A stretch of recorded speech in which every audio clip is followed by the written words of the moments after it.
if we have a good regulatory framework, standardization or standards for Africa, then we will ensure that the halal products that we have, that we put in our markets are safe and of good quality and also meet the halal certification, then the halal standards, regulations and requirements. And it's also going to create confidence among both the traders, producers, and the consumers that what is in the market meets the needs of the consumers and is safe. So that's why the role of standardization here is important. Also, if we apply the harmonized standards, then we're going to expand the market access and acceptability and trade within and across the African continent. The initiatives already have highlighted, but the most important and the most recent one is the development or the approval by the 71st Council General Assembly last November. Because if you can see, way back 2019, we have been talking on these initiatives and the need for having a system where we harmonize, develop standards conformity assessment within the ASO system. But until now, 2024, on the request by Morocco, that the 71st Council now approved the establishment of a technical committee to handle this matter, development, harmonization of the regulatory framework within Africa.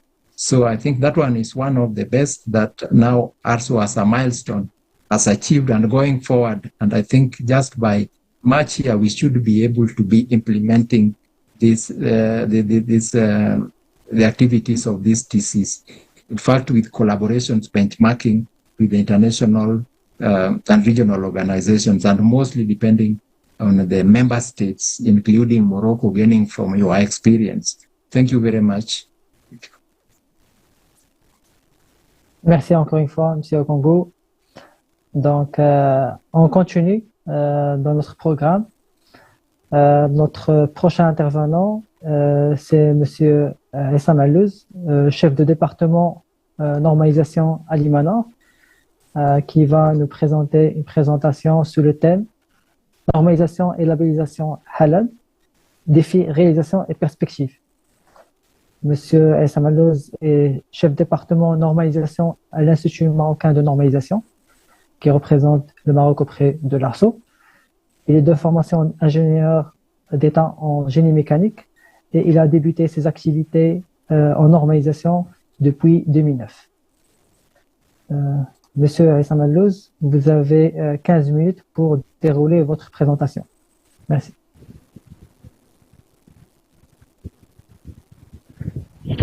Bonjour tout le monde. J'espère bien que vous arrivez à bien m'écouter. Oui. Merci beaucoup.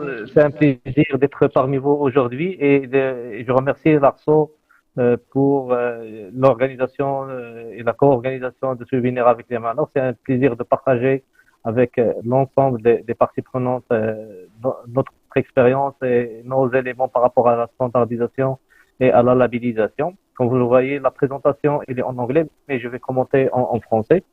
Donc, je vous invite à activer le traducteur pour bien suivre.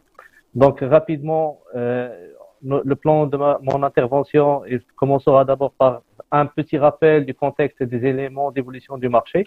Ils étaient déjà introduits par mon ami au Congo, mais juste on va highlighter pour passer ensuite à la présentation de l'écosystème marocain halal.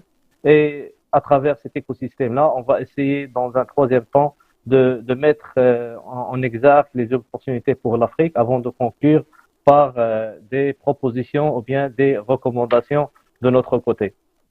Donc, lorsqu'on dit halal, halal c'est un concept qui est au-delà des produits alimentaires. Ça peut concerner les cosmétiques, tout ce qui est habillement et mode, le tourisme, la logistique, la pharmacie, et même on parle aussi du halal dans nos domaines financiers ou bien des services financiers.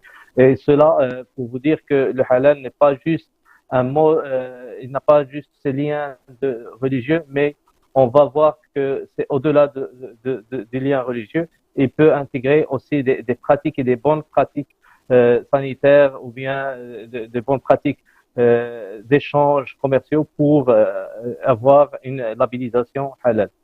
Donc, bien sûr, euh, on peut remarquer que dans les produits alimentaires, donc on a besoin de moyens pour couvrir tout ce qui est mauvaise pratique en termes de déclaration par rapport au caractère halal de certains produits alimentaires. Donc la labellisation halal, il va nous permettre d'avoir un moyen fiable et tiers pour assurer ça.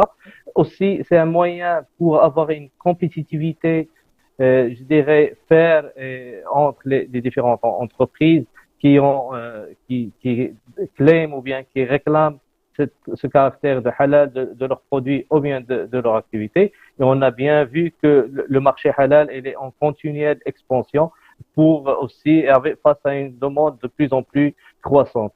Le halal, en tant que concept, c'est un moyen pour faciliter des échanges commerciaux entre les différents pays.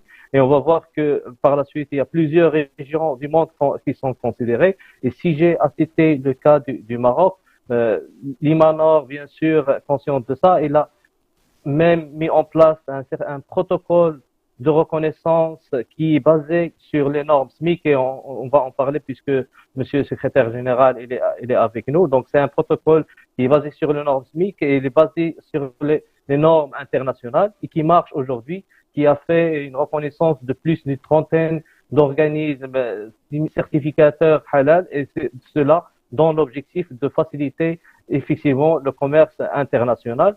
Et bien sûr, comme j'ai dit, le halal, c'est au-delà du caractère religieux, c'est des aspects de sécurité et c'est des aspects de qualité, comme on va le voir par la suite.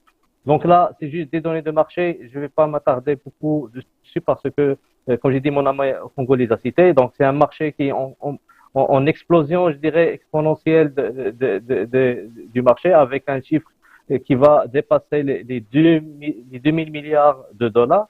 Donc une augmentation de la demande de par le monde, notamment en l'Est, en Afrique, en Asie, mais aussi en Europe. Donc ça ne concerne pas que les pays à majorité musulmane, ça peut aussi considérer des pays à minorité musulmane. Donc on voit que le marché halal, on le divise, la principale partie c'est en Asie, en Afrique du Nord et en Moyen-Orient, mais ces chiffres-là, ils sont en nette augmentation et en continuelle augmentation pour répondre aux attentes et besoins des différents clients.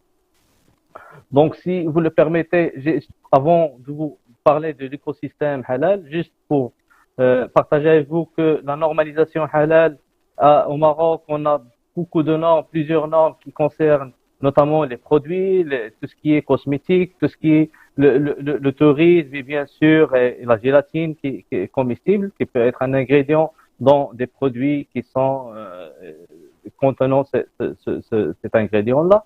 Bien sûr, il y a le travail de l'harmonisation, il est en continu une principale norme qui est en cours de développement, c'est par rapport aux exigences des additifs alimentaires.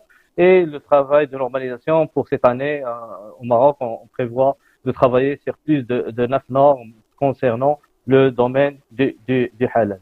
Bien sûr, comme j'ai dit, le halal n'est pas uniquement un aspect religieux. C'est une origine, bien sûr, mais c'est surtout aussi une composition. Et au-delà de la composition, on peut aller même jusqu'au niveau équipement, jusqu'au niveau auxiliaire qui sont utilisés pour s'assurer qu'il n'y aura pas de contamination. Donc, aucune contamination n'est permise pour des substances qui ne sont pas halal. C'est aussi des pratiques, des bonnes pratiques d'hygiène et de production. Et on peut faire allusion à la méthode HACCP qu'on pourra utiliser comme un moyen.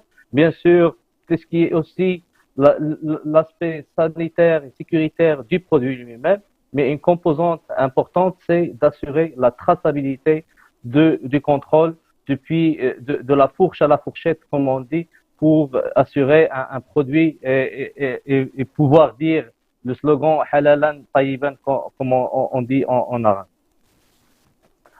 Notre écosystème, il fait intervenir plusieurs parties prenantes. Bien sûr, nous avons l'autorité réglementaire ou bien l'Office national de la sécurité sanitaire des aliments qui s'occupe à mettre en place tout ce qui est aspect réglementaire par rapport aux intrants, mais aussi c'est un organisme qui appuie énormément la normalisation parce qu'il est actif et il gère plusieurs secrétariats de normalisation dans le domaine alimentaire, mais pas uniquement au Maroc, puisqu'il aussi travaille au niveau, il a désigné plusieurs experts qui contribuent à la normalisation africaine.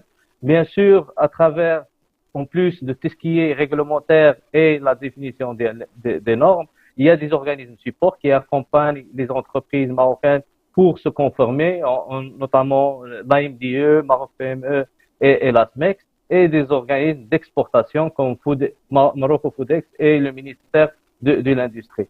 Donc, dans cet écosystème-là, on va voir que l'IMANOR, l'ONSA et le Conseil supérieur des OLIMA, et ils collaborent, et on va voir dans la slide précédente plus en détail, pour mettre en place un schéma de labellisation halal qui va couvrir toute la chaîne de traçabilité depuis l'utilisation des matières premières jusqu'aux produits finis, mais pas que, puisqu'on fait aussi recours à des laboratoires sur la base d'une compétence d'accréditation pour s'assurer que le produit ou bien le service va répondre aux exigences de labellisation et qui sera destiné enfin au marché international, mais aussi le caractère de reconnaissance mutuelle et cette facilitation du commerce que j'ai cité tout à l'heure, il peut être utilisé par les autorités réglementaires et les autorités de surveillance de marché pour faciliter les échanges commerciaux, notamment sur le marché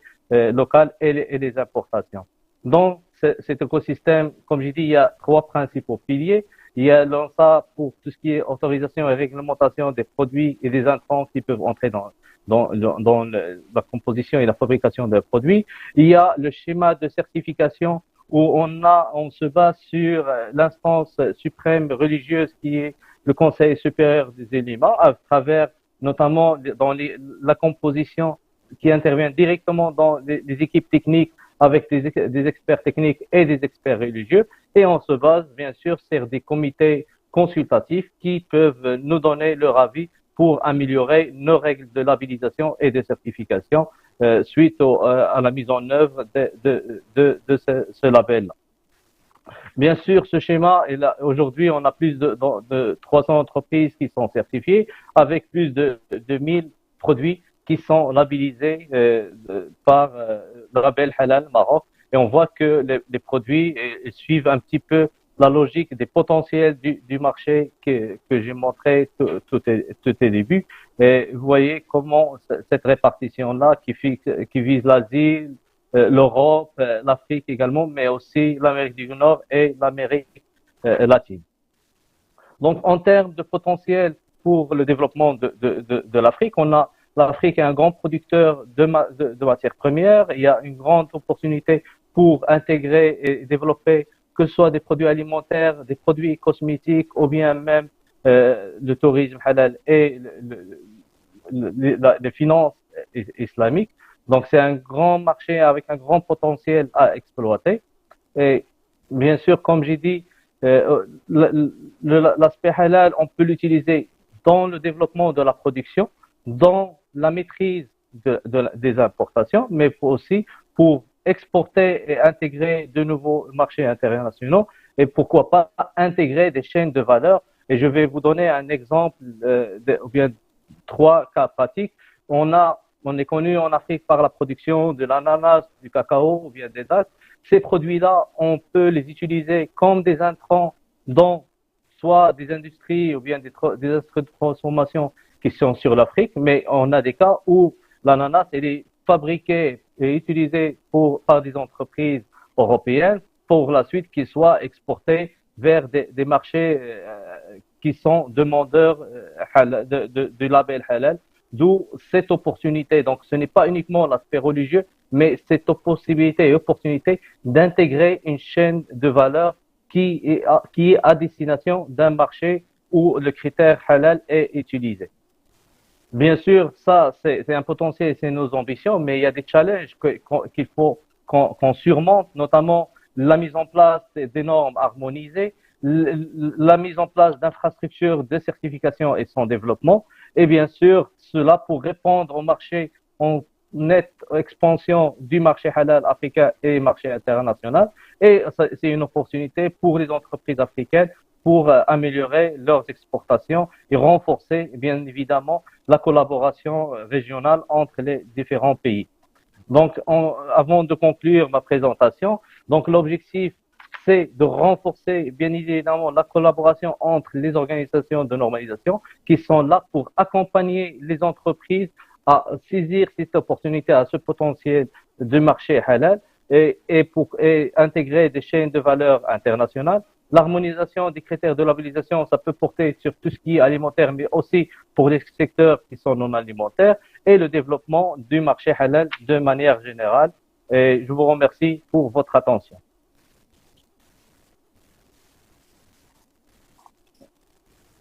Merci, M. Hallouz, pour cette présentation donc riche en informations. Donc, on saisit bien donc l'importance des activités liées à la normalisation et l'évaluation de la conformité dans le marché halal. Donc, votre présentation, bien sûr, est là mis en lumière donc le contexte mondial, africain, mais aussi au Maroc, de l'évolution de ce marché et de l'écosystème halal du Maroc qui regroupe tout aussi bien l'organisme de normalisation que les autorités publiques et d'autres instances, notamment qui se chargent de l'aspect évaluation de la conformité et des analyses.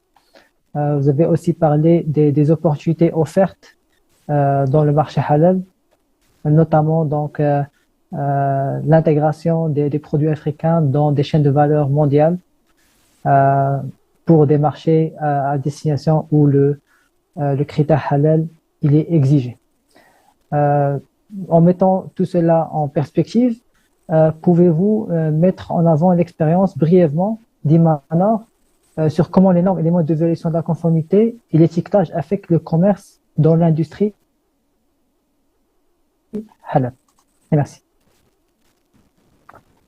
Merci pour cette question. Donc, comme j'ai dit, il s'agit d'un système, d'un écosystème qui fait appel et qui s'appuie également sur l'autorité, sur la norme qui est établie dans un cadre consensuel avec les entreprises.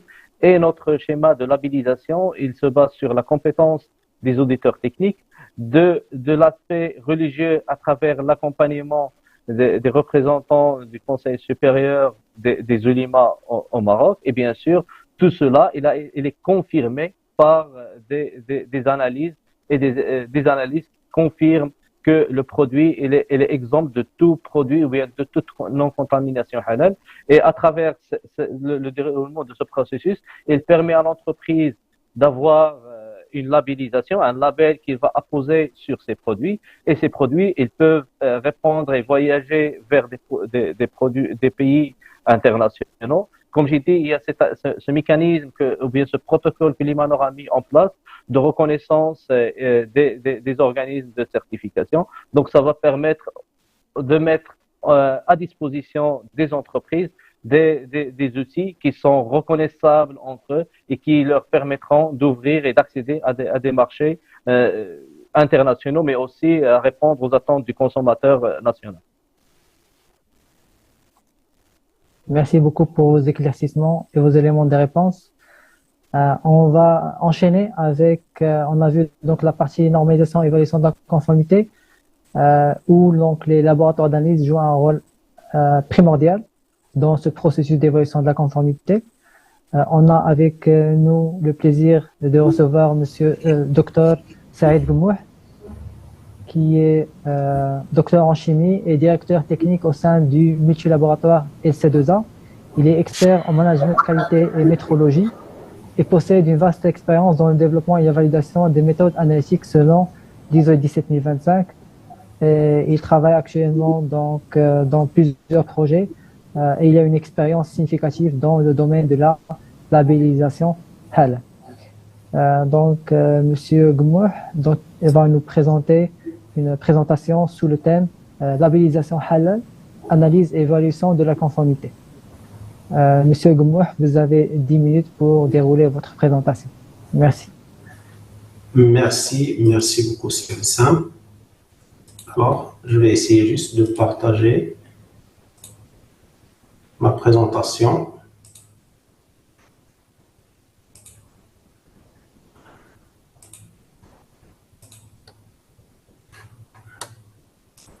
C'est bon, je pense. Alors, merci. Si vous pouvez le mettre en plein écran, ça serait bien. Oui, très bien. C'est bon. Merci beaucoup, Monsieur Hussein, mesdames et messieurs, bonjour. Tout d'abord, mes sincères remerciements à Imanor, à votre honorable institution ARSO, de nous avoir permis de participer à ce webinaire. Pardon, est-ce que vous avez mis en plein écran? On voit toujours les autres slides? Non. Est-ce que vous avez mis en mode présentateur? Normalement, c'est en plein écran. Excusez-moi, je vais refaire. Alors, c'est plein écran. Maintenant, c'est bon? Non, on voit les autres slides. Est-ce que vous pouvez partager votre écran en entière dans les options de partage Zoom? Je crois que ça va résoudre ce souci. OK.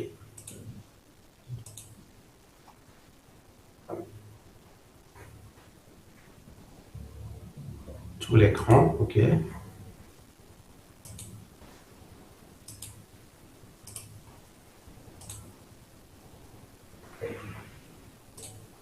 C'est bon? Est-ce que vous pouvez cliquer sur mode plein écran? On voit les autres slides à gauche. Le mode présentation. Tout en bas à droite, le bout. Oui, c'est ce que je fais, diaporama. Je pense que vous avez deux écrans. Peut-être que vous avez deux écrans. Donc, voilà, je ne suis pas très doué à ce niveau-là. Peut-être.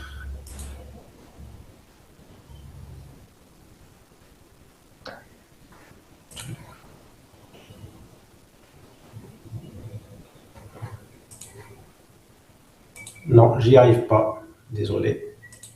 On peut continuer comme ça. On peut continuer. Est-ce que vous pouvez juste... Oui.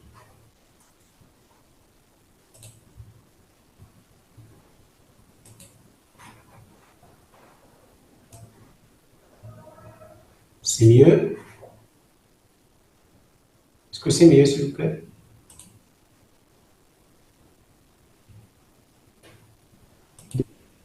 Allô, s'il vous plaît? Est-ce que c'est mieux, non? Oui, parfait. Donc, on est sur la slide du About Laboratory. Allez, OK. Maintenant, si vous êtes... OK. Alors, je reprends tout d'abord mes remerciements à Imanor, à votre honorable institution APSO, de nous avoir permis de participer à ce webinaire. C'est un honneur d'être parmi vous pour présenter notre institution qui contribue comme partenaire d'Imanor pour statuer sur la conformité des produits aux exigences normatives et réglementaires du label Halal. Alors, qui sommes-nous?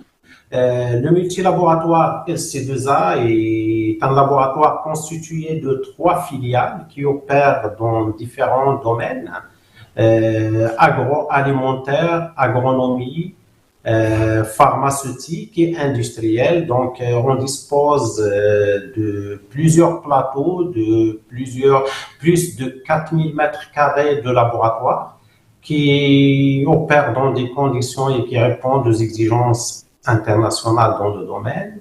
On est plus de 80 personnes hautement qualifiées, des docteurs, des PhD, des ingénieurs et également des techniciens. Nous sommes dotés d'équipements à la pointe de technologie qui nous permet d'opérer, de répondre à plusieurs normes et exigences à l'échelle nationale et internationale, telles que tout ce qui concerne la biologie moléculaire, objet de notre discussion aujourd'hui, mais également les chromatographies, les LCMSMS, GCMSMS, tout ce qui concerne l'analyse élémentaire, etc. Donc, c'est un laboratoire qui est à la pointe de technologie et qui peut répondre à plusieurs exigences, aussi bien pour des produits industriels, agroalimentaires et autres.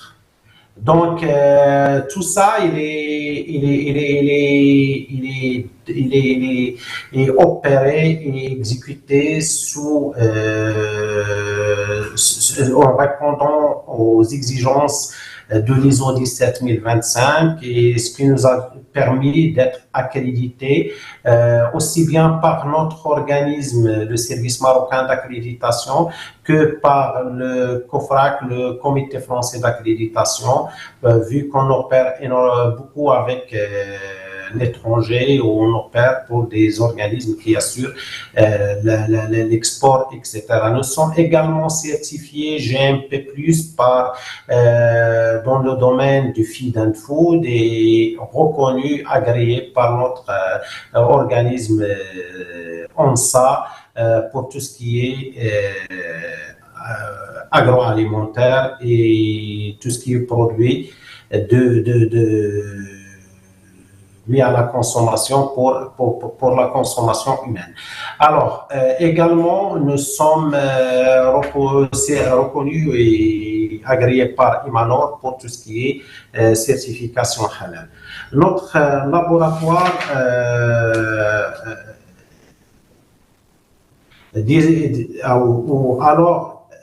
quel est notre apport et comment on contribue dans le processus halal?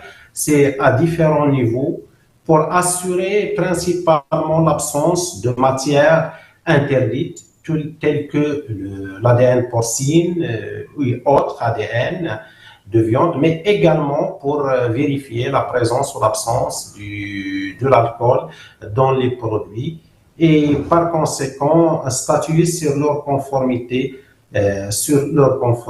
Et ceci aussi bien pour les produits, les matières premières que les produits finis, que autres produits.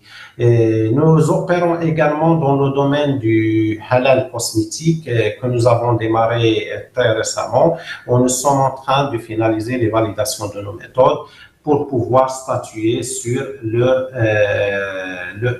conformité également.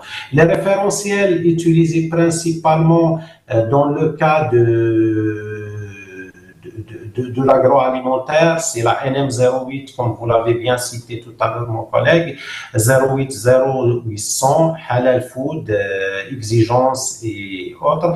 Mais également, on travaille selon le référentiel NM ISO TS 2024 pour tout ce qui est biologie moléculaire, pour la détection de l'ADN porcine.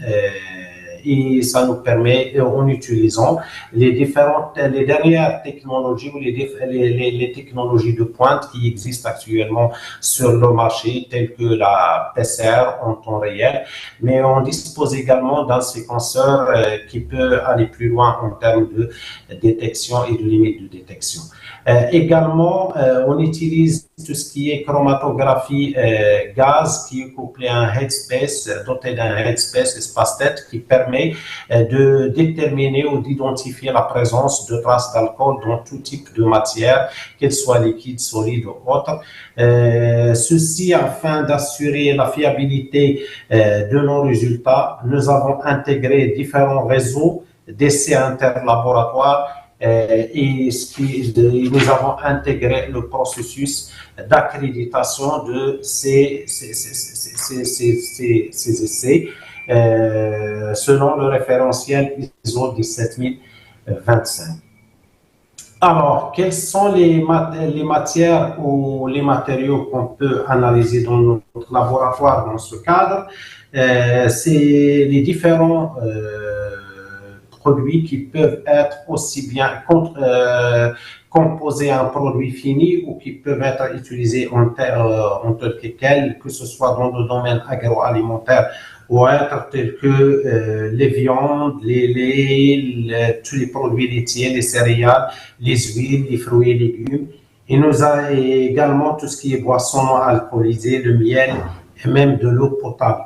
Donc, nous avons également validé nos méthodes pour la caractérisation de tout ce qui est emballage et matériaux de conditionnement, garantissant une conformité totale à toute étape de la chaîne de production de produits halal. Donc, dans ce cadre, nous contribuons et nous pourrons contribuer d'une manière très étroite avec notre partenaire Imanor afin d'apporter des solutions analytiques et répondre aux exigences des normes en vigueur dans ce domaine du label Halal, dont nous sommes pleinement engagés à garantir la qualité et la rigueur de nos analyses en respectant les normes halal les plus strictes à chaque étape du processus. Et notre objectif dans ce cadre clair, c'est offrir des analyses précises et fiables pour renforcer la confiance du consommateur et garantir des produits conformes aux exigences halal. Et je vous remercie.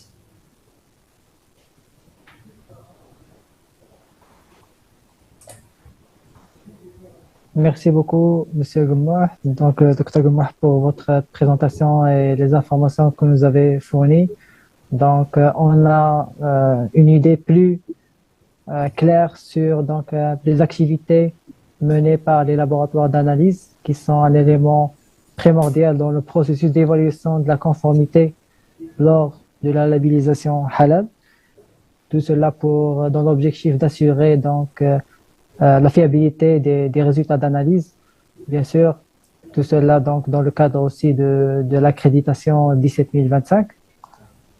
Dans ce cadre-là, je voudrais vous poser une question par rapport aux analyses PCR, donc en temps réel que vous effectuez. Comment contribue-t-elle à la détection des ingrédients non halal dans les produits alimentaires? Et quels sont ses avantages par rapport à d'autres méthodes analytiques? En fait, l'analyse ou la recherche d'ADN spécifique moyennant la PCR en temps réel est une technique de choix. Tout simplement, il consiste à une extraction de l'ADN de tout objet, de tout matériau ou matière ou un produit à travers différents processus d'extraction qui sont robotisés aujourd'hui et qui peuvent être généralisés à différentes matières. Une fois l'extraction d'ADN est réalisée, donc on procède à une amplification par PCR d'ailleurs, c'est une simple amplification d'ADN pour pouvoir la détecter derrière et identifier et confirmer s'il s'agit bien de l'ADN porcine ou de toute autre viande. Aujourd'hui, on fait un screening de la recherche de neuf viandes parce qu'on peut chercher si un produit contient une viande ou pas, même si c'est pas de porc. Donc, on fait un screening immédiat de 9. Et donc, cette facilité, cette rapidité pour faire le screening et surtout la spécificité, la sélectivité de la technique PCR qui fait que cette technique est une technique de choix pour l'identification de ce type d'ingrédients en fait. Il est très sensible. Aujourd'hui, c'est les techniques les plus évoluées, les plus rapides pour statuer sur la présence ou l'absence de ce type d'ADN ou de viande infinie. Voilà. Merci beaucoup pour les éléments de réponse, Monsieur Dr Gomouh. Donc, on va sans plus tarder enchaîner dans notre programme. Merci. Notre prochain intervenant est Monsieur Adnan Guidari, qui est président du club Halal dans l'association marocaine des exportateurs, ASMEX. Monsieur Adnan Guidari a près de 35 ans d'expérience dans le domaine bancaire qu'il a exercé au Maroc et à l'international. Il a mené plusieurs projets de développement en Afrique, notamment en Afrique de l'Ouest et en Afrique centrale. Depuis 10 ans, il s'est consacré au lancement de la première banque participative au Maroc, basée sur le principe de la finance islamique, qu'il qualifie avant tout de finance éthique. Donc, en parallèle de son activité, il s'investit auprès de sociétés exportatrices marocaines, en étroite collaboration avec l'Imanor, à travers le club Halal de l'ASMEX, qu'il préside en les sensibilisant sur l'importance du marché halal dans le monde et les opportunités qu'il offre. Monsieur Guidari va présenter une présentation autour du cas des entreprises marocaines dans le cadre des opportunités offertes par le marché halal pour les entreprises africaines. Monsieur Guideri, vous avez 7 minutes pour présenter votre exposé. Merci.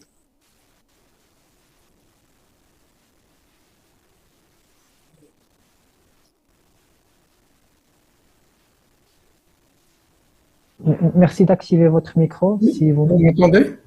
Oui, on vous entend. Salam alaikum. Merci beaucoup pour l'invitation. Je voulais savoir si vous voyez d'abord l'écran ou pas. On voit l'écran. Si vous pouvez juste le mettre en mode plein écran. Est-ce que c'est bon comme ça? Est-ce que vous pouvez réduire donc la barre à gauche, la largeur, comme ça, parce qu'on voit toujours les présentations, les autres slides à gauche. D'accord. Parfait. Parfait. Très bien. Merci beaucoup pour l'invitation. J'ai 7 minutes, donc je vais être excessivement bref. Déjà, une petite introduction pour faire connaître l'ASMEX. L'ASMEX, c'est tout d'abord une association professionnelle marocaine qui a été créée en 1982, donc qui a déjà un long passé derrière elle. Elle a été créée par des capitaines de l'industrie, notamment qui étaient très investis dans l'export. Elle représente le secteur de l'export et regroupe la plupart des associations et fédérations sectorielles, régionales et nationales. Et à ce titre-là, elle a perçu, il y a longtemps, elle a compris l'importance du marché halal. Et dans cette perspective de s'ouvrir à la diversité de ce marché, l'association a créé le club halal pour promouvoir le label halal, contribuer à son homologation à l'international aux côtés de l'IMANOR et permettre aux entreprises marocaines de pénétrer des marchés qui exigent généralement la labellisation du marché halal ou ouvrir carrément de nouveaux marchés ou créer de nouveaux besoins à partir de ce moment-là. Donc, une des missions principales de ASMEX et du club halal, c'est déjà de sensibiliser les entreprises marocaines sur l'importance du marché halal. Je vais présenter assez rapidement, parce que ça a été évoqué à plusieurs reprises par nos intervenants, sur l'importance du marché halal. Je donnerai un seul chiffre et représenté par une seule, une seule image. C'est-à-dire quand on regarde le monde, on voit que tout ce qui est ici, vous avez toutes les religions qui sont représentées. Vous voyez que l'Afrique pratiquement regroupe une grosse partie du monde musulman. Malgré tout, on voit quand même que les pays qui consomment le plus le halal sont des pays de l'Asie à 60%, le Moyen-Orient à 20%, l'Europe à 10% et l'Amérique du Nord à 5%. Donc l'Afrique ne représente rien du tout en termes de consommation du halal, d'une part. Et d'autre part, ce qui est encore plus, qui interpelle le plus, c'est que la plupart des pays qui exportent vers les pays halal sont des pays non musulmans. Et donc c'est là où on voit toute l'aberration en fait du système, c'est que la plupart des pays qui contribuent au développement du halal sont des pays non musulmans et c'est les pays musulmans qui consomment. Et je pense qu'on œuvre pour justement rééquilibrer justement cette tendance-là. Un autre chiffre qui est assez important et cette fois-ci qui concerne l'Afrique, on regarde en haut, vous avez le halal, ça a été déjà dit, c'est pas que la viande, c'est pas que l'agroalimentaire, c'est aussi les cosmétiques, la médecine, l'habillement, le tourisme, c'est aussi la finance islamique. Et on remarque qu'en dehors de la finance islamique qui représente une part importante, bien évidemment, le reste, on est proche des 3 000 milliards de dollars. Et ce qui est important à signaler, c'est que ça représente quasiment le total du PIB de l'ensemble de l'Afrique, qui est aussi proche de 3 000 milliards de dollars. Donc le marché halal, c'est pratiquement autant que tout le PIB de l'Afrique. Et c'est dire le potentiel que ça représente. Donc le club halal intervient auprès de l'IMANOR avec beaucoup d'interventions, beaucoup d'événements pour sensibiliser les entreprises, donc notamment par des séminaires, par des webinaires aussi, comme celui ou d'autres qui se déroulent en général plusieurs fois dans l'année, en accompagnant les entreprises aussi dans des salons halal. On a eu un petit frein au moment du Covid, mais ça reprend. Il y a aussi, on accompagne l'IMANOR dans son salon annuel du foie.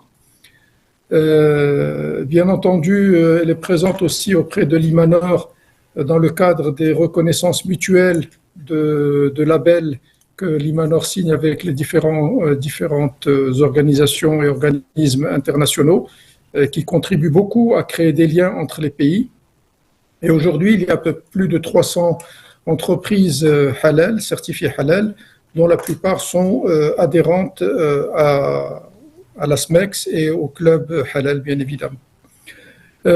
Pour faire en sorte que ma présentation soit brève et peut-être apporter un éclairage sur un certain nombre d'attentes de la part des adhérents du club, j'ai questionné un certain nombre de clients qui ont évoqué des sujets que je partage avec vous, notamment sur l'importance de communiquer au niveau de tous les organismes de certification sur le fait que la certification n'est pas seulement une conformité chariatique du produit, mais avant tout, doit être un gage de qualité en termes de normes sanitaires.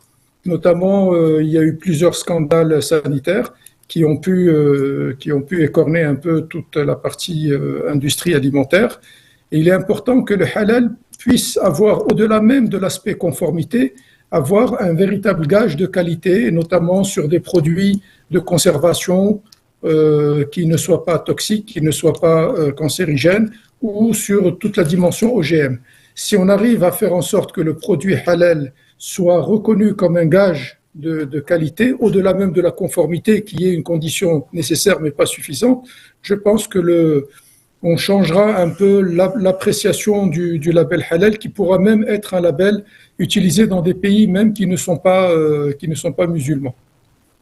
Une deuxième recommandation de la part de nos adhérents, c'est de dire que la labellisation halal est importante, c'est sûr, mais elle ne doit pas seulement concerner les produits, elle doit concerner aussi les processus et faire en sorte qu'on ne labellise plus seulement des produits, mais qu'on soit en mesure de labelliser des usines carrément, de telle manière à ce qu'on puisse donner la capacité aux usines de pouvoir eux-mêmes attribuer le label halal aux produits qui sortent, du fait qu'ils ont tout un processus qui est halal, notamment depuis les achats jusqu'à la transformation, jusqu'à la distribution, et en passant par tous les contrôles qualité, par la gouvernance. Ça simplifiera beaucoup les choses par rapport aux entreprises qui peuvent avoir une seule certification de processus de toute l'usine et pouvoir plus facilement labelliser les produits qu'elles produisent elles-mêmes. Et le dernier point, c'est il y a une forte demande là aussi des entreprises de créer un écosystème digital autour du halal, de telle manière à ce que l'on puisse avoir toutes les associations professionnelles et aussi les organismes de certification qui soient dedans, et créer une plateforme d'échange pour que toutes les entreprises puissent déposer leurs produits et être en même temps informées des besoins qu'il y a au niveau mondial et pouvoir interagir entre les entreprises. Créer cet écosystème digital et greffer autour un certain nombre aussi des écosystèmes, notamment logistiques, pour permettre à des petites sociétés aussi d'intervenir sur ce marché-là, d'autant plus qu'il est très très compliqué de pénétrer des marchés, notamment qui peuvent être lointains, parce que quand on parle de l'Asie, du Moyen-Orient, toutes les entreprises n'ont pas cette capacité à pouvoir intervenir sur ces marchés-là. Voilà, c'était un petit échange de témoignages de la part des entreprises du club. Merci beaucoup. Merci, M. Gdari. Merci pour votre éclaircissement, et on a vu le point de vue des opérateurs professionnels qui demandent de plus en plus la labellisation halal, et qui, face à la forte demande qui est en pleine croissance de produits et services halal. Vous avez aussi évoqué donc le besoin de digitalisation de l'écosystème halal pour accompagner le développement des activités dans ce secteur. Donc, sans plus tarder, je vais passer à notre deuxième intervention sur le même sujet, qui est la présentation de Monsieur Mehdi Boujid, qui est directeur export chez Cosuma. Donc, Monsieur Boujid Mehdi est directeur en charge de l'export. Parmi ses responsabilités, il inclut également le développement commercial à l'international. Il a débuté sa carrière en 2011 et il a une formation en audit et contrôle gestion. Donc, il va présenter avec nous son expérience dans les opportunités offertes par le marché halal. Et on va revenir par la suite pour la partie questions-réponses. Monsieur Mehdi, vous avez 7 minutes pour présenter votre exposé. La parole est à vous. Thank you, Mr. Hussam, and thank you for all the panelists and all the organizers, and very happy to be with you today. In the name of God, the most gracious, the most merciful. Before starting my presentation, I would like to talk about an organizational point, and without prejudice, of course. And if I'm not mistaken, I would like to emphasize my protest regarding Mr. Okongu's presentation in a concern to respect, first of all, the status of the co-host country, which is Morocco, and its integrity, and in respect of the international law and the decision of the UN. ARSO, as a respectable and respected organization, should only list in its presentation the member countries of the UN. And your presentation, if not mistaken, has a list entry as Western Sahara in disrespect of all these terms, and also in disrespect of the territorial integrity of the Sharifian Kingdom of Morocco. And I find it unacceptable and invite you to correct this affront without delay. Thank you.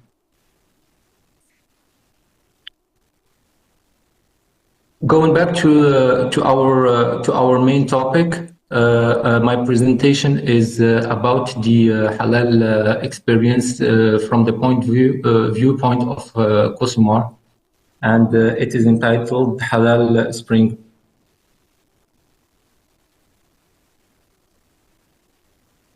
First of all, for the people who do not know Cosumar Group, Cosumar at a glance is Cosumar was incorporated in 1929, so we are practically 100 years old in a few years, and Cosumar is the only and the main sugar operator in Morocco, with an aggregated sugar production capacity of over 2,500,000 metric ton a year, through 8 production units, one sole refinery, the one in Casablanca, and 7 other sugar mills scattered a little around the country, with one of these mills recently being also transformed to operate as a refinery.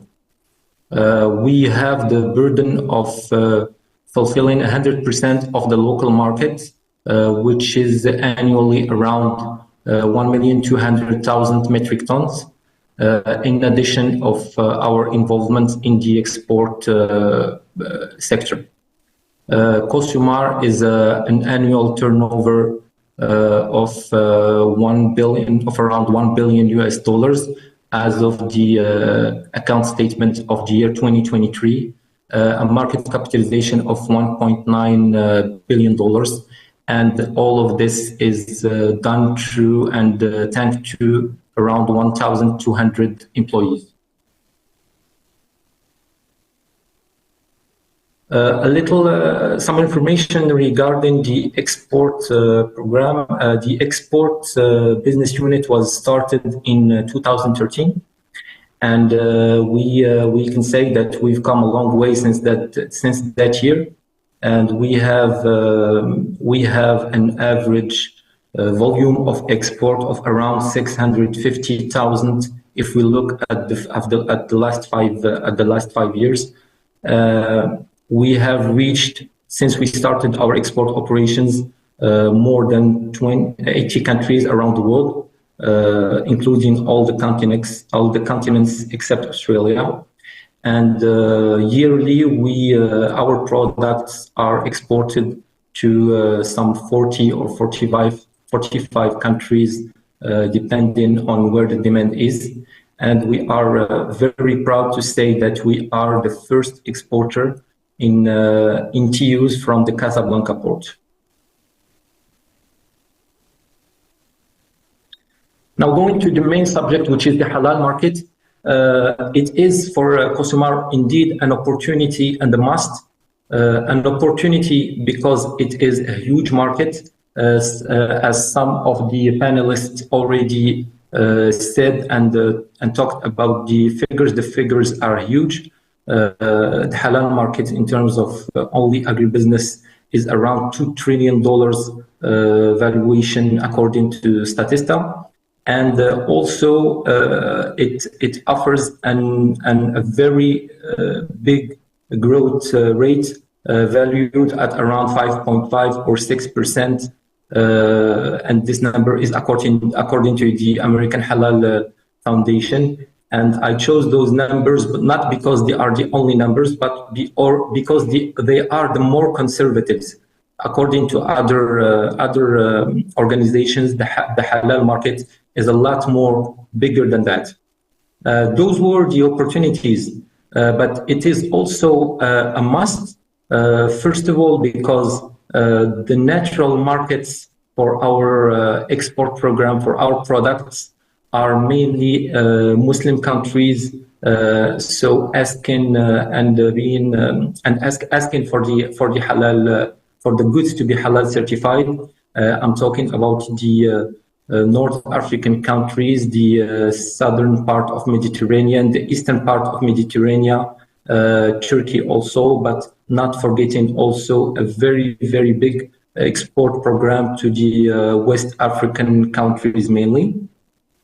It is also a must because sugar is not only exported as a consumption good, but it is an important component in a lot of other industries. So for those industries to be able to offer halal certification, we need to offer them a raw material that is halal certified.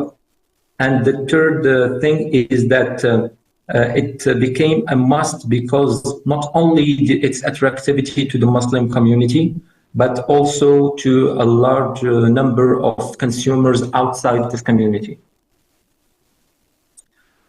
To give a showcase on the evolution of the numbers in the export program for the halal markets, I only took 2 years to compare when we started the efforts to concentrate on the halal certification around the year 2019. I'm talking, of course, about the export program. From 2019 to 2023, these efforts contributed to more than to an increase of more than 150,000 metric tons in increase in volume only to the halal market, and because we insisted on that certification, and this increase added to the turnover between the if we compare the 2 years, more than $90 million to those markets asking for the halal certificated products.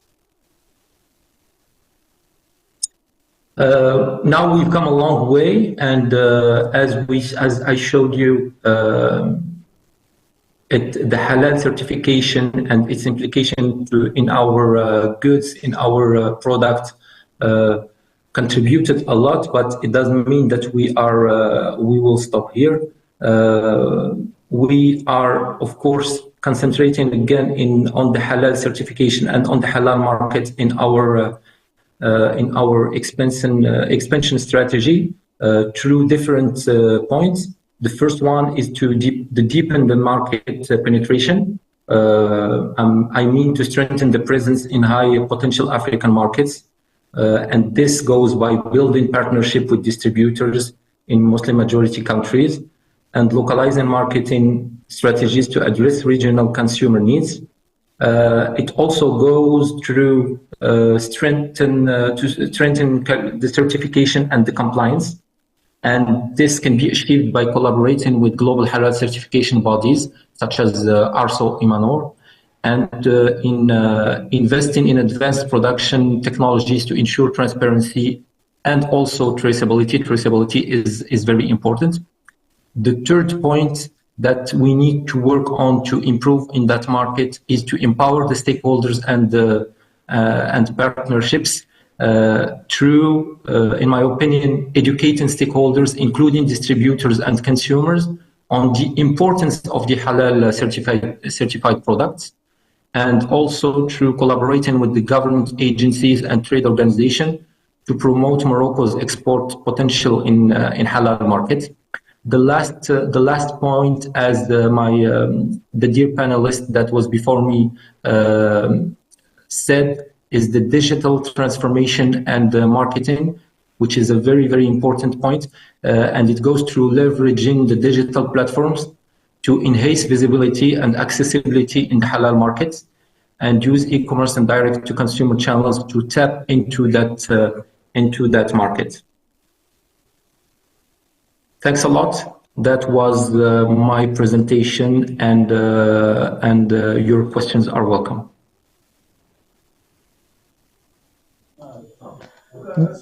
Merci beaucoup, Monsieur Mehdi Boujid, donc pour votre précieuse information. Donc, on a vu la spécificité de l'industrie du sucre qui peut être aussi bien un produit final qu'un entrant utilisé dans d'autres produits qui pourraient être à destination de marché halal. Donc, sans plus tarder, en vue de pouvoir compléter notre programme d'aujourd'hui de webinaire, on va laisser la partie des questions-réponses à la fin, et on va sans plus tarder enchaîner avec notre prochain panéliste, qui est Monsieur Walid Khalid Abdelwahi, qui est Compliance Manager au sein du Centre Halal de l'Arabie Saoudite, qui va nous présenter une présentation autour du thème de l'industrie halal mondiale et l'industrialisation de l'Afrique, l'évolution de l'industrie halal au-delà de l'orientation traditionnelle de l'alimentation sous l'influence de l'industrialisation et de la mondialisation. Il va nous présenter un exposé sur les initiatives et l'expérience du SASO et les défis et les opportunités qu'offre le marché halal. Monsieur Walid, donc vous avez 10 minutes pour exposer votre présentation et je vous remercie.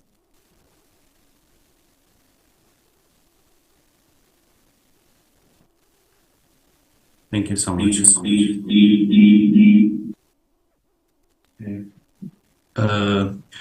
First of all, we would like to thank you for this invitation, and I hope me and my colleague here, Mr. Abdulrahman Al-Anazi, we will share, inshallah, valuable information about the halal industry.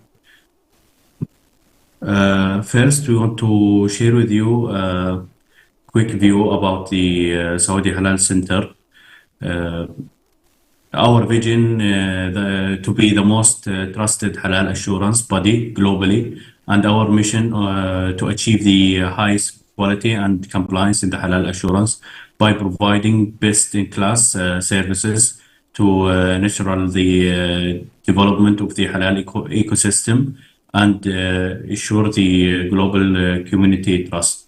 Our strategies objectives, as we mentioned here, we have 5 objectives.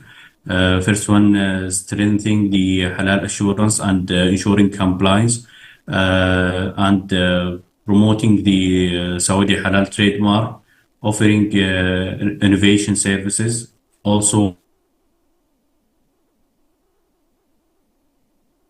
is achieving operational excellence. Here, how is the halal certification bodies applied to the Saudi Halal Center? It's very simple. It's required acceptance certificate from SASO. Then we can move with that certificate to the next step to have the recognition certificate from the Saudi Halal Center. Our services is, as we show in here, appointing the halal certification bodies and issuing halal shipment certificate, generating the right to use the halal logo, also the training services in the halal field, halal certificate for the restaurants, and halal research and laboratories. Here is the steps of the recognition and the requirement. It's very simple, only 3 requirements: a valid commercial registration and an accreditation and the acceptance certificate from SASO. This is the circular issued by AfCFTA, which is saying the halal shipment certificate is mandatory for the beef and chicken and other things. Also, the other product, any product, does it include the animal fats or any kind of this materials? How to apply? Here is our platform. You can apply from the website, and for more information, please contact us in info email. And now I will transfer the mic to Mr. Abdurrahman Al-Anizi, my colleague, to share the strategy and partnership sector. Mic, please. Hello, everyone, and thank you for the opportunity for this momentum conversation and a very rich topic. We extend our thanks for the Secretary General for his warm welcoming, and the co-host, Mr. Abdurrahim, and our partners here, Mr. Hassan, and all the members of RCO. I would like to describe one of the best definitions, like of halal, one of the trade organization, WTO report called From Niche to Mainstream, describing halal as a force for good, which increasingly adapting and for its positive impact. The halal, as we see it, is a technical requirement reflecting high value, such as purity, ethics, and trust and compliance, and promoting also sustainability and meeting with the SDG goals as an enabler. And Saudi Arabia is unique in terms of halal, as it's embedded within its system. It's governed by many levels of and many stakeholders of the government, from the board till within the kingdom. Start with many countries start requesting us to develop the halal system for them. And we conducted a deep study internally to define what's the issue within the halal or challenge facing the halal market internationally. And we find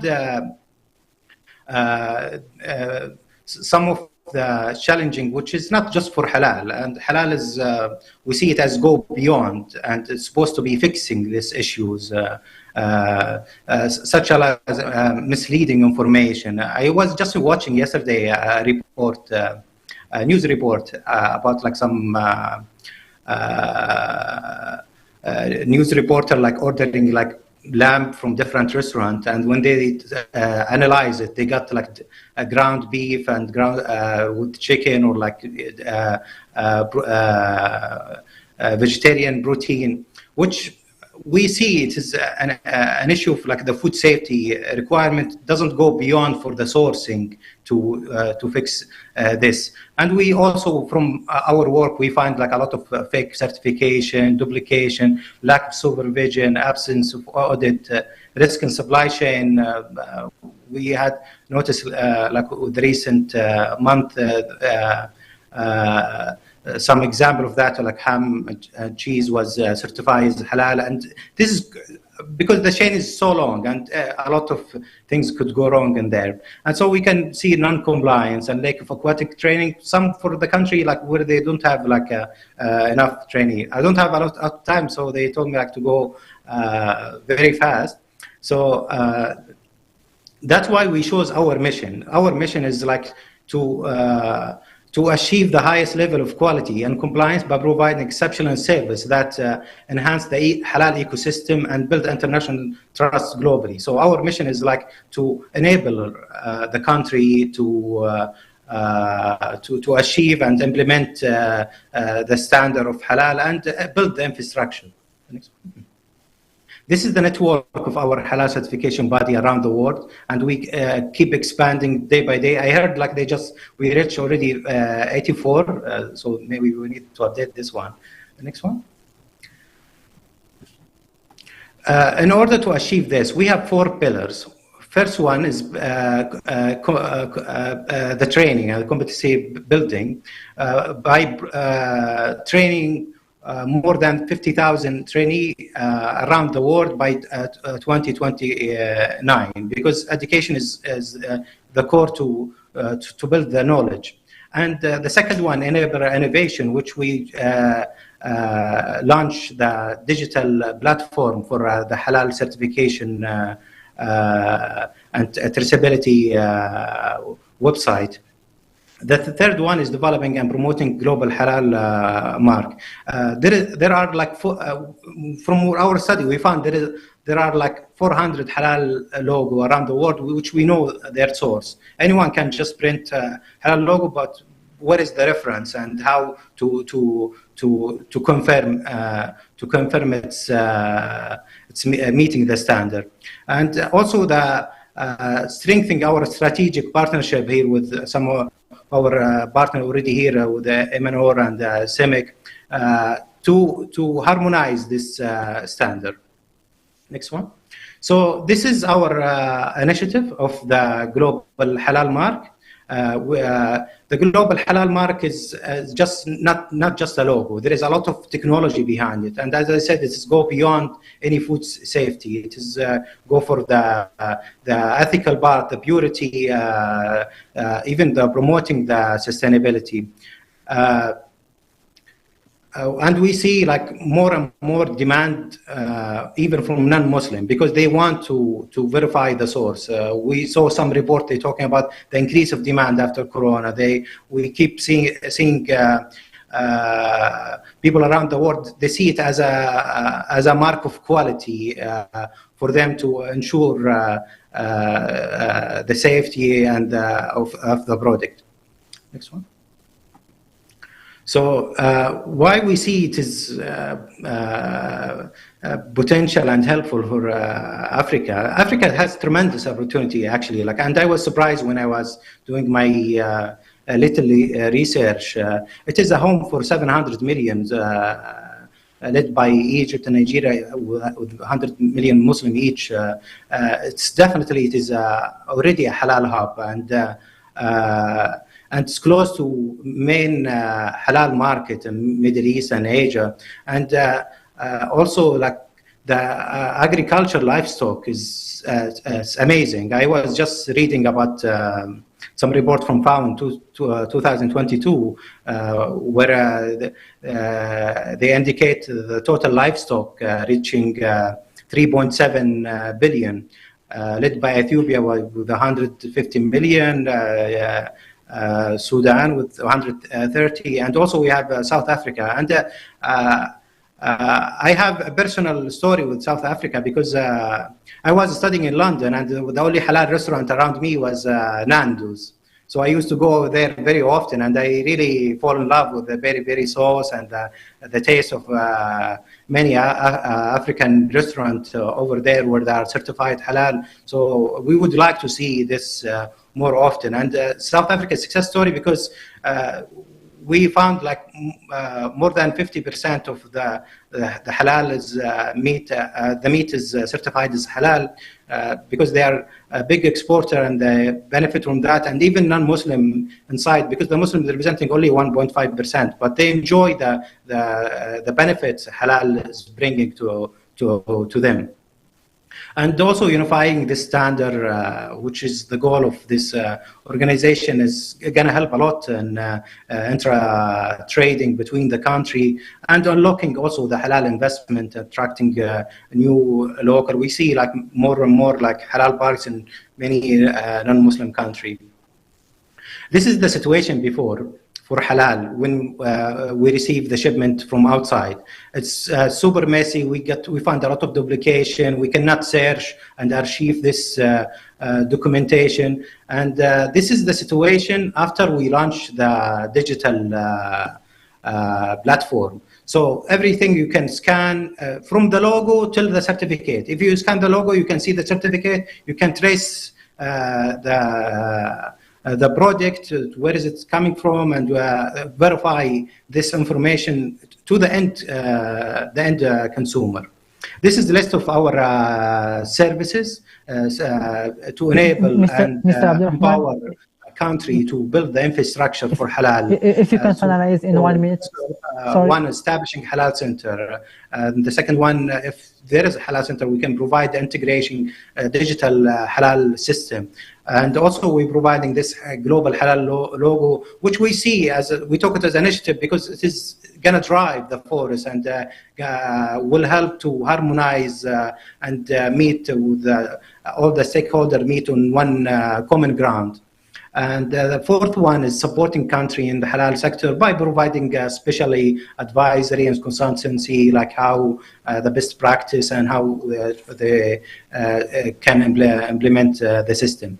And the fifth one, as we described before, the Halal Academy, which is planned to train more than 50,000 experts in halal. And this is not just for Muslim. We want to train even maybe his chef is working for halal restaurant, so we got small course one day or two, like to learn how to. Can you finalize in 30 seconds, please? And in terms of benefit, the benefit is go to all the stakeholders, expanding market access, increasing credibility, streamline certification, and cost efficient. Because exporter, like printing different logo, gonna cost them a lot. And streamline the certification will reduce all this cost. A regulator, of course, most of this certification body, like for example, like non-profit or NGO. So we enable. Mr. Anandi, we are tight in time. Can you finalize very briefly your presentation, please? Do you hear me? Mr. Abdurrahman, can you hear me? Mr. Walid, can you communicate with Mr. Abdurrahman if he can finalize briefly his presentation? We have to move to the next presentation. We don't have time. Mr. Walid?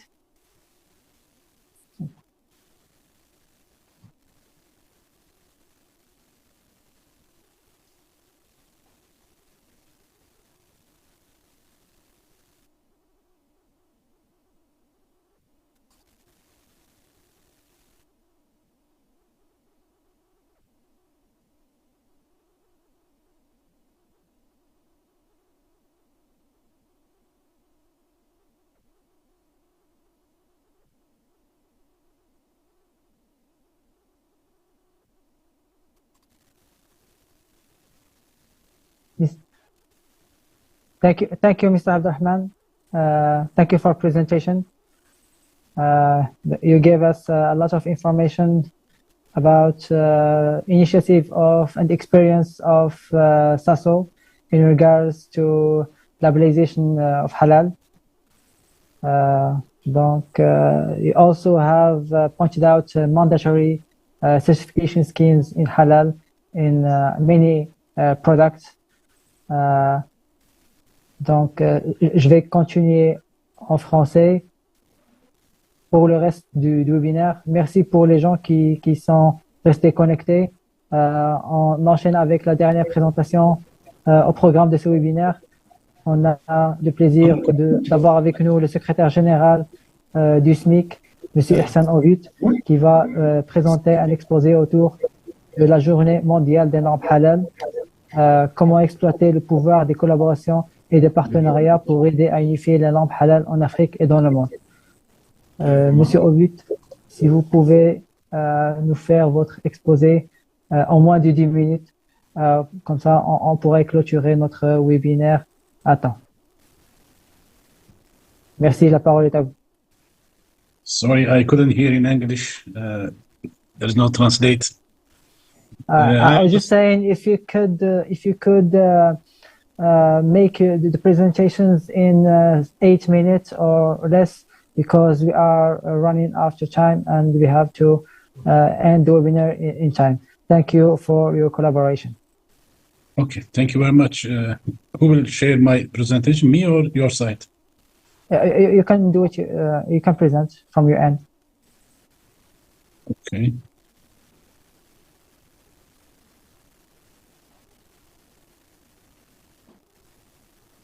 It's the green button in the.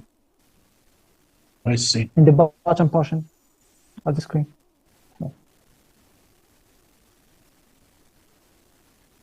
If you can make it full screen. Okay. Yes, perfect. The floor is yours. Thank you very much. First of all, I want to thank Arso and Emmanuel for the hosting this important webinar. It give a chance to us be with you together. In my presentation, I will talk about how harnessing the power of the collaboration and partnership to have unified halal standards in Africa and globally. And then, as mentioned, I will talk about the World Halal Standards Day in my presentation. Firstly, I want to say something about CIMIC. What is CIMIC in brief? CIMIC has 48 members, 3 of them observers. And as an official standardization body of the OIC, and has been highly proactive in both its technical mandate of developing halal standards and in promoting awareness of halal, driving the adoption and unified halal standards across members' countries. Given that the CIMIC and its members are, I just want to start with the snapshot as updated. As I said, we have 48 members, 45 of them full members, 3 observers, and lastly, Togo is from Africa, Togo is joined CIMIC. CIMIC has published 58 standards till now. 20 of them are on halal topics, and such as halal food, additives, etc. CIMIC has 16 technical committees and a CIMIC's content assessment standards committee, which are working in the most professional ways in international practices and to develop and publish consensus-based OIC standards. One of CIMIC's primary objectives is to provide technical assistance to members lacking the necessary infrastructure of the expertise to achieve this. CIMIC has organized our more than 150 training and capacity building programs to enhance the capacity and capabilities of our members, and we will continue to do under our newly launched initiative, CIMIC Academy. Here you can see that our TC's OIC standards list about halal issues under CIMIC 1, TC1, as you see, OIC 1, 22, 23, 24, major for food and food additives, gelatin, etc. CIMIC TC2 for halal cosmetic, TC3 for place standards for service places, etc. TC5 is for tourism, halal tourism, etc. TC8 is for the textile issues and others, and then CIMIC TC10 is for supply chain. Till now we published 3 standards. 11 for quality management, halal quality management, published 1 standard as a reference to ISO 9000 standards. We have a TC16 is for the pharmaceutical issues. Till now published 1 standard. They're studying on many topics for the future. But the important committee is CCA, the Conformity of Assessment Standards, like CASCO of ISO. Here we publish standards for certification bodies, accreditation bodies, inspection bodies, etc. When you look the other issues and the main topic World Halal Standard Day. In addition of our activities, last year we started World Halal Standard Day as an initiative that underscores of pivotal role of standardization in global halal industry. 17th of May of each year has been designed as a World Halal Standard Day by a resolution of CIMIC Standardization Management Council. The choice of this date is deeply symbolic. It commemorates the adoption of the initial version of OIC standards like Halal series, OIC CIMIC 1, 2, 3, during the very first technical committee meeting was held on 17 May 2011 in Cameroon. And then also the mark, we decided to host the World Standard Halal Standard in this date. It also marks the beginning of the unified efforts to establish globally recognized halal standards, laying the foundation of robust and harmonized halal quality infrastructure. In line with this, we will organize events such as seminars, meetings, or workshops during this week of the 17th May each year. These initiatives aim to serve as a platform to emphasize the critical importance of these standards for the global industry and to engage key stakeholders ranging from policymakers to industry leaders in advancing their adoption and implementation both nationally and internationally. This year is the 15 years of these standards were adopted by OIC, that maybe we will have some more activities and have slogans and stuff we will share with you. CIMIC partners and relation, we can see that we have, as a new organization, we have seen process and harmonized halal standards and regulation both regional and international levels through strategic collaborations, formal agreements, and active dialogue with key organizations. At the regional level, CIMIC has signed MOU with the permanent standards organizations such as Gulf, Arab, and the Development Standard Mining Organization, ASMO, African, ARSO, and ARA, etc. This collaboration focuses on aligned halal standards, fostering mutual recognition of conformity assessment, enhancing regional cooperation, and to ensure consistency in halal certification and accreditation process. In addition to existing partnerships, CIMIC is engaged in informal dialogue with MOUs with the globally recognized standard body like ISO, IEC, etc. And then as a partner with COP29, we start to work with the United Nations. I hope in the future we will see each other in different platforms. Relation with the WTO committee, CIMIC has extended its partnership to relevant United Nations institution and organization and the WTO TBT, Technical Barriers to Trade Committee on one of them. CIMIC officially communicated with the WTO in 2017 for the first time and submitted its application for observer status. CIMIC's application for observer status is pending among application of and still agenda of TBT committee. In the meantime, CIMIC has accepted a code of good practices for the preparation, adoption, and application of standards Annex 3 of TBT agreement. CIMIC's acceptance of the WTO TBT code of good practice for preparation, adoption, and application of standards presented in the Annex 3 and to the WTO agreement and to the barriers to trade. This is a testament of ensure that technical regulation standards and conformity assessment procedures are non-discriminatory and do not create unnecessary obstacles to trade. The conclusion of my presentation, I want to do some issues. Two slides I have. Lastly, CIMIC has started this cooperation efforts because of the certain gaps in the regulation of halal products and services, conformity assessment and accreditation activities in the world. We are dedicated to adopting common standards and will actively avoid duplicating existing international standards. This collaboration serves as a clear reflection of this shared vision.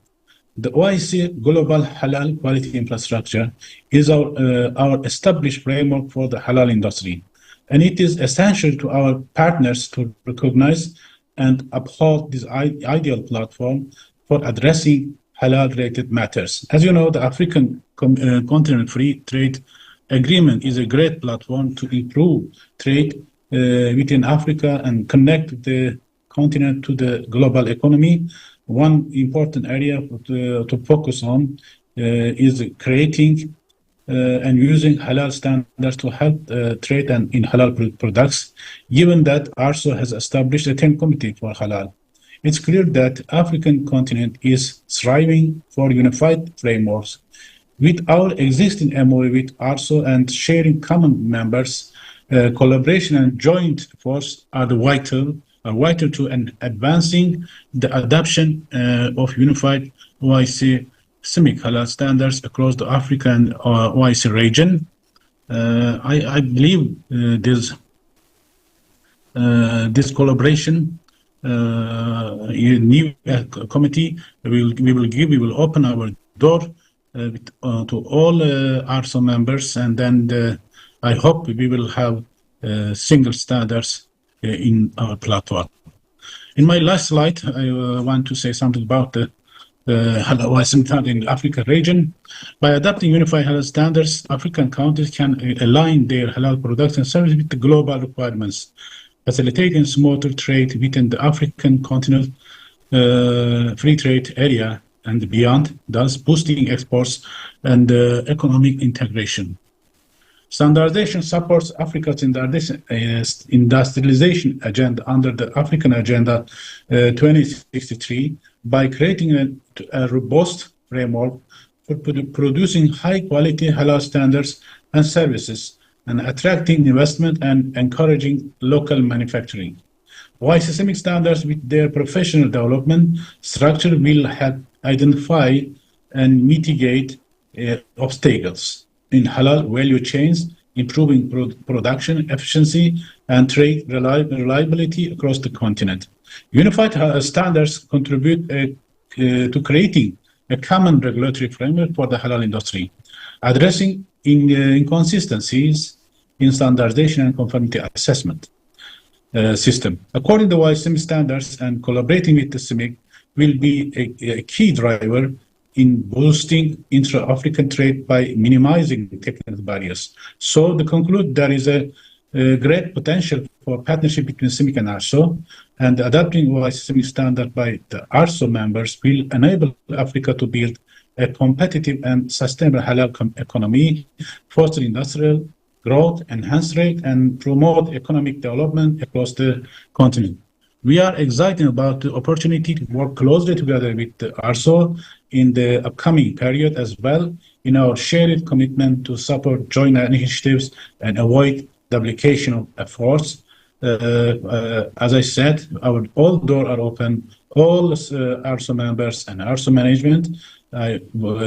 Finally, I want to thank you very much for management of the ARSO and Imanor, our very important member, CIMIC member and ARSO, Mr. Taibi and brother Harmojin, and our coordinator Philippe. Thank you very much. Thank you for your kind attention. Assalamu alaikum wa rahmatullahi. Merci beaucoup, Monsieur Hassan, donc pour votre présentation claire. Donc vous avez évoqué donc l'importance de nouer des partenariats avec les différentes organisations de normalisation et dans le but d'aider à unifier donc les normes dans le domaine du halal et le rôle que peut jouer le SMIC pour atteindre ces objectifs. Merci encore. Donc, par rapport à notre merci. Par rapport à notre respect du temps du programme du webinaire, donc on arrive à la fin des présentations. Normalement, il devait y avoir une section questions-réponses. Malheureusement, on n'a plus le temps de la faire. Toutefois, donc si vous avez des questions, n'hésitez pas à les transmettre directement, que ce soit à l'Imanor ou bien à l'ARSO qui nous a aidé à co-organiser ce webinaire. Et je note aussi le grand nombre de participants par rapport aux éditions de webinaire de l'ARSO. Donc, ça reflète l'intéressement des participants à ce sujet. Et on a encore avec nous un peu plus de 340 participants, donc ce qui reflète la pertinence de ce sujet pour notre belle, donc, pour nos participants.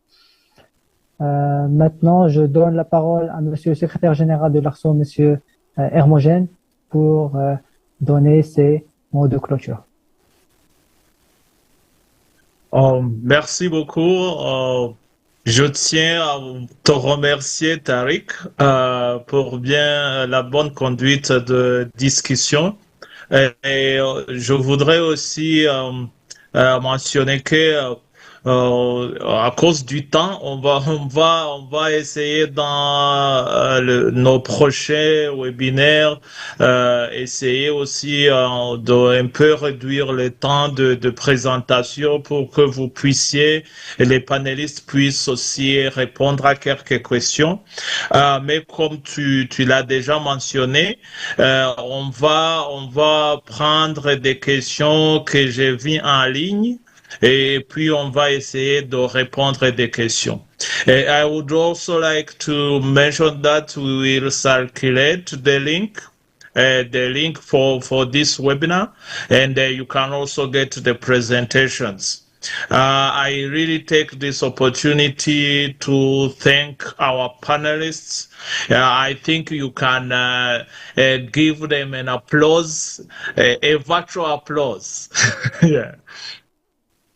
Thank you very much. I would also now take this opportunity to thank Emmanuel, Taibi, and the whole team that's put on their effort to prepare this, my team at ARSO Secretariat, and looking forward to our next webinar that is upcoming next month.